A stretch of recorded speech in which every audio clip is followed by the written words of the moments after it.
I'm giving you all the tea, my favorite male main character, my favorite female main character, everything that you can think of, I'm going to tell you in this video. Hello chapter bestie, what's up and welcome back to another video. For those who don't know, my name is Angie. I'm primarily a romance and suspense reader, but every now and then we tap into lit fic, contemporary fiction, and historical fiction. So if that sounds like something you're interested in, stick around with your girl because we have a pretty good time over here. We are all about books, we love reading, and I read 113 books this year. That's ×2 of what I read last year, and this has been an amazing year. It's been an amazing journey reading, and I'm just absolutely obsessed with the escape and just the vibe that reading gives me, the feelings that reading gives me. So today I was supposed to do a whole lot on vacation last week. I did absolutely nothing. So we're going to end the year with an end of the year book tag. I'm giving you all the tea, my favorite male main character, my favorite female main character, everything that you can think of, I'm going to tell you in this video. So stick around and let's get into it. So I love quotes. I love inspirational quotes, and I did a whole video on quotes for the year, like my favorite book quotes, life lessons from the quotes that I get out of books. And so I had a lot.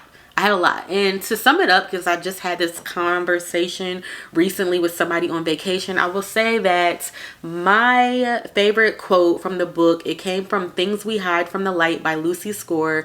It says, "You are not responsible for how you were brought up, but you are responsible for your actions and reactions as an adult." And I think this is so true because sometimes we tend to blame our parents for things in adulthood and use trauma as an excuse for our behaviors. We see it all the time in adults, and I just don't think that that is a right thing to do. At some point you have to stop blaming other people and focus on what it is that you can be doing better. And so I just had this conversation with somebody, so I would have to say that's true. That was probably my favorite quote of the year. I mean, there were so many, but we'll go with that.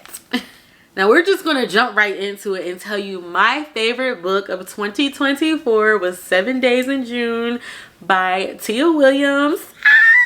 Oh my goodness. The book follows Eva and Shane, and they are both authors. And the one thing that I love about 7 Days in June is it was a second chance romance. And so for those who don't know, my husband and I are second chance romancers. I got married to him when I was 18. We separated for, it was like less than a year or something like that, and we got back together. So I am a second chance romance success story, and here we are 18 years later, still married, 20 years later, still together, 21 years later, still together, still trucking, and still having a good time. And so when I read second chance romances in books, I can really resonate with them, and I can understand what it takes to get back to that romance that you once had and make it better and make it feel better. But Eva and Shane, she was a single mom. He was kind of introverted. And the one thing that I love about this book is it made me feel all the feelings. I hated how they disconnected. It was like really, really sad. But how they came back together, and then of course they had, the third act breakup and getting back together. It was just so good. I highly recommend it. I think anybody, no matter what your race is, like, you will love 7 Days in June because they tell it from a period of when they were teenagers and what happened to make them kind of separate up into adulthood, and it all takes place over the course of 7 days in June, pun intended. So yeah, that was my favorite book, hands down, of the year, the book of the year. I would absolutely reread it again next year. Yeah. So we'll see what happens. My favorite suspense of the year was The 5-Year Lie by Serena Bowen. And so this book was so good because it intertwined my two favorite genres of romance and suspense. So it was like a domestic thriller, and everything from lies, betrayal, it's a woman who ends up, I think like a year or so later, it was maybe 3 years later, she gets a text message from her ex. And he kind of just ups and leaves her, and it sends her on a wild goose chase of finding out what happened to him and just scandal. It was all the things, and the ending was just super duper amazing. I absolutely loved it, ate it up. My favorite suspense of 2024. So my favorite male main character, okay, so there's Verse and In This Moment, there is Shannon from Rhythms Blues, there's Theo from Reckless, and then there's Zeke from Somebody's Wife by Robbie Renee. Zeke was the epitome of book boyfriend. If you guys see my other videos, my previous videos, like maybe the 2 or 3 previous videos, you'll know how I feel about Zeke. Like he had this thing with Gemma where he showed up every freaking time for her. All she had to do was drop her location, and he was going to show up for her. And I think that is just, oh gosh, it was so amazing. It was so beautiful. He loved Gemma down, but she was somebody else's wife. And it's not, and the thing is, I hate the infidelity trope. Absolutely despise it. As a married woman, it's not my thing. I've read a couple of books with the infidelity trope, but this one was done very, very differently. It wasn't necessarily the main people that had the infidelity. So yeah, check that out. Highly recommend it. It's a short read. I think it's like under 200 pages or maybe just over 200. So yeah, check it out. I promise you will not disappoint. So my favorite female main character of the year, Elsie Silver. She writes really good female main characters, like very likable characters.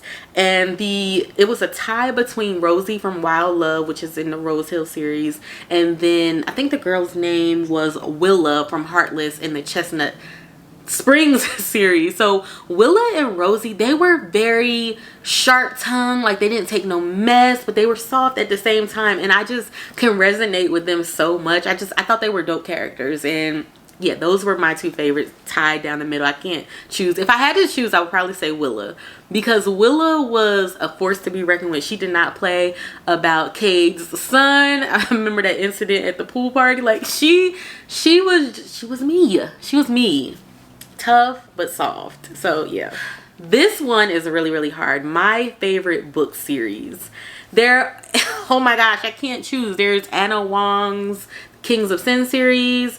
And before I get into that, when I say series, I mean books that I've read, or series that I've read this year where it was 3 books or more, because I'm in the middle of a whole bunch of series, but I'm on like book 2 or book 1 or whatever the case may be. So this is where I read the entire series, because obviously Skyland from Kennedy Ryan would be entering the chat if we were to discuss this. But there's Anna Wong's Kings of Sin series.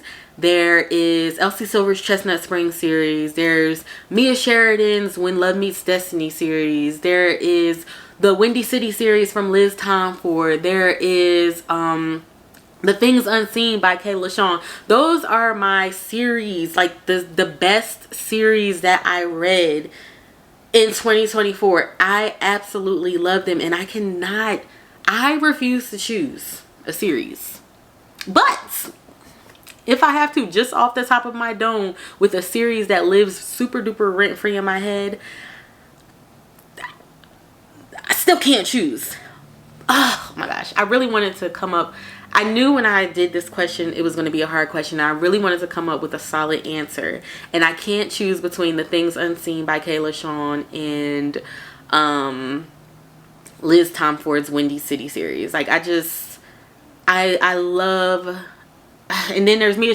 Listen, we're gonna let it go, and I'm just gonna tell you guys those are my top 5. I cannot choose, and we're just gonna move on from it, because we'll be here all day for me trying to figure out what I desire. So my least favorite book, I had 2 of them, and I really disliked these books to the core. It was My Sister the Serial Killer and My Greek Villa. And so My Greek Villa basically follows a woman who is left, her uncle leaves her a villa in Greece, and she goes there, and kind of her contractor kind of likes her, pushing up on her, and she's kind of seeing bad relationships her entire life. So she's very funny acting with relationships. Well, anyway, I didn't really like it because I felt like their romance was rushed towards the end. I didn't feel the connection, so I didn't like that book. And then My Sister the Serial Killer, when I got to the end of that book, I was like, what the freak did I just read? why did I waste my time on this book? And what's most interesting is a lady at the Barnes and Noble, my favorite Barnes and Noble, says, oh yeah, pick this book, read this book because you'll really like it. And I'm like, okay, you know, it's suspense, whatever. And it's just about a girl who kills her lovers. I clearly had to miss something. There's no way that I read what I read and didn't miss something, because I'm just like, what, who, why write this? Why? It didn't make any sense to me. I didn't understand it. Absolutely hated those two books right there. The most annoying book was The Paper Palace, and the female main character, I forget her dang on name, but she was annoying. It was basically infidelity in it, and she was kind of trying to choose between her husband basically and her best friend, childhood best friend, whom, you know, they were in love with each other. And it just, she was annoying. And I know she experienced a lot, and I know she went through a lot, and I'm not taking anything away from her, but the story did not make sense in the end. She was just annoying, just unbearable, and I couldn't resonate with the book any. I think I gave it like 2 stars. So the biggest disappointment book this year was Between Lovers and Friends, and I really wanted so badly to like this video. I was excited, I was ready and to 5-star this book, and I just gave it 3 stars. I could not resonate with the characters. It took me like a week to read, so that's how I knew I wasn't gonna 4 or 5 star it, because any 4 or 5 star book that I give generally takes me under 3 days to read with life, you know, everything that's going on. And this took me a whole pretty much 7 days. And you know, it's basically kind of like a I would say love triangle. Jo, she's kind of in love with her best friend Ezra, but he is not really showcasing that he loves her. But she ends up meeting Malcolm, and Malcolm is loving her down, and she's dealing with depression and anxiety, and she has a very crappy mother. And so it has deeper themes to it, but I just couldn't connect to the characters. The characters weren't really likable. So yeah, that was a big disappointment, because I was so ready to press like, so on Goodreads, like I know I might as well just go ahead and rate it now, because I know it's gonna be 5 star, and it just didn't do it for me. And you know, that's okay. Every book is not gonna do it for you. It was still a good read, and I can't wait to read from the author on rotation, because they say it's kind of like a Grey's Anatomy feel. So I'm excited to read that, and you know, I'm not giving up on the author just because I didn't like this one book. So the book that surprised me the most, I have to say, The Summer of Broken Rules. And the reason why I say this is because it was YA. And when I first started out, I was like, I don't think I'm going to read this. Like, this might be the first book I ever DNF. And it just, as time went on, I was very excited to read it. They played this game called Assassin, and the family was just a vibe, and my family is a vibe. So I was excited to see how the family interacted and got together every summer. It had romance in it and all the things. And yeah, it was a really good read that just, I was shocked.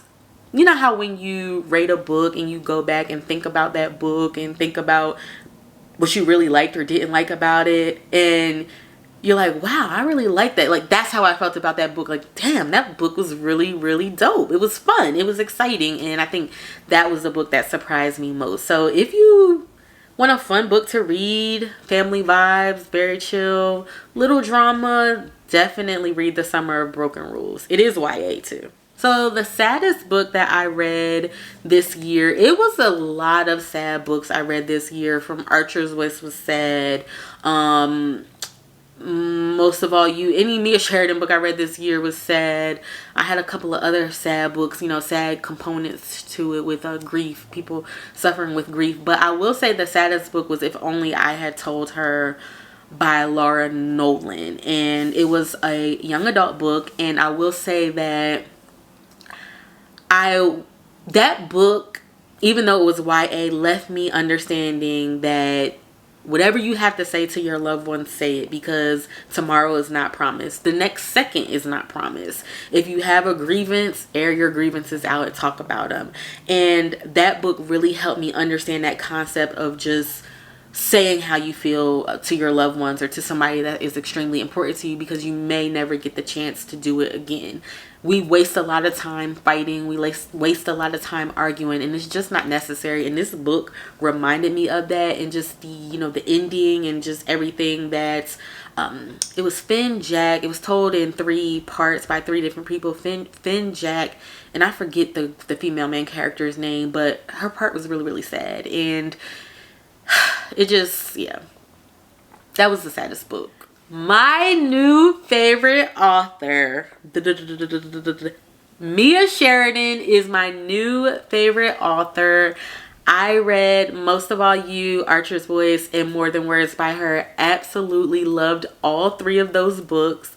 Very heartfelt. I'm very giddy when it comes to love and romance, so I absolutely ate them books up. Okay, those are books that I would read again, and it was my first time reading from her, and I cannot wait to pick up more from the author. I hope she doesn't disappoint in future reads, but it was just everything that I can imagine.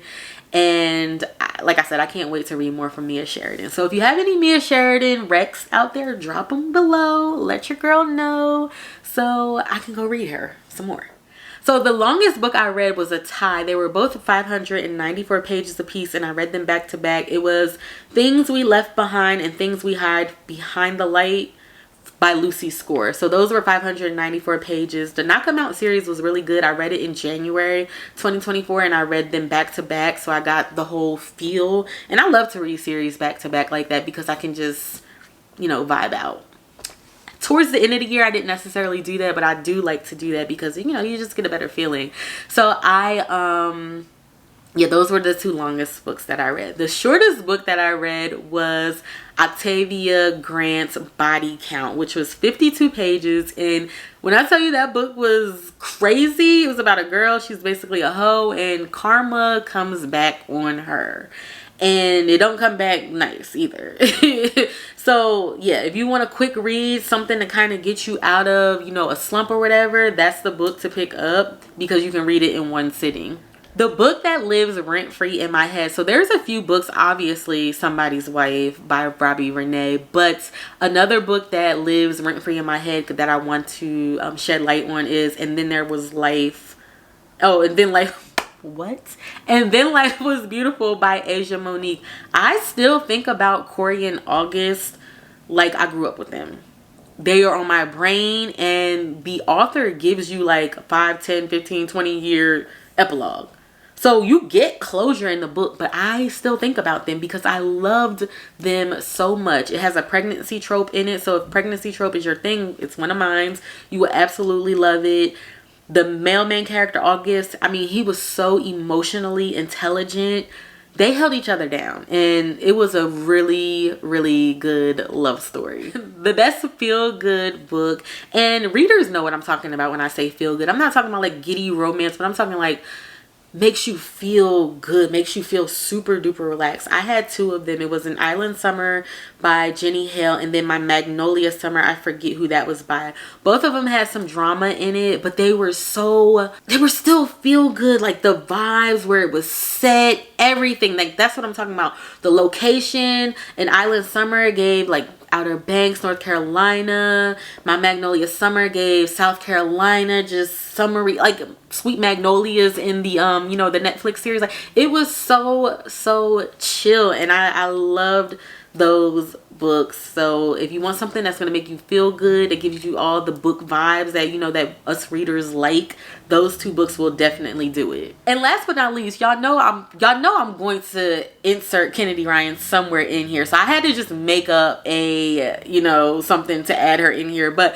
the book I resonated with the most was Before I Let Go by Kennedy Ryan, and I read that earlier this year in February, and I rated that I resonated with that most because it is a second chance romance. It was a married couple who divorced, and it y'all know Kennedy Ryan, she tugs on the heart, and she writes things so that are fiction, but they're real life too. Like, they're so relatable. And this had to do with Black people going to therapy and just like talking about things and just grief and like everything you can think of, the book gave you. And I absolutely loved it. I resonated with that the most. So that concludes our end of the year book tag. I'm so excited for 2025. I have like a lot of things that I want to do in 2025 when it comes to reading, like growing Chapter Bestie's channel.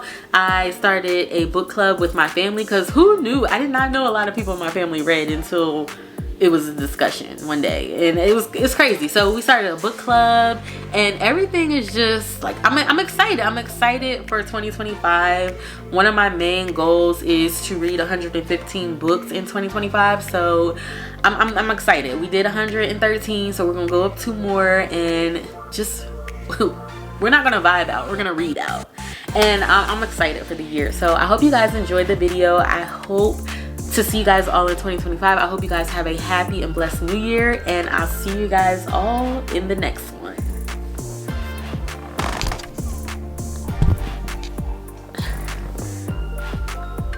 The first thing that I want to discuss is, that's not what I wanted to say. So how about, no. So we're gonna hop right into the video and discuss all of the questions pertaining to all the books I read this year. This year, no, I don't like this intro. 111 books. First of all, let me verify to make sure that that's actually accurate. Ow.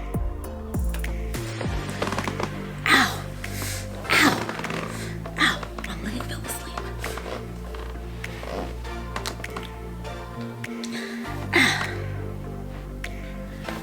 The best feel-good not romance, 3, 2, 1.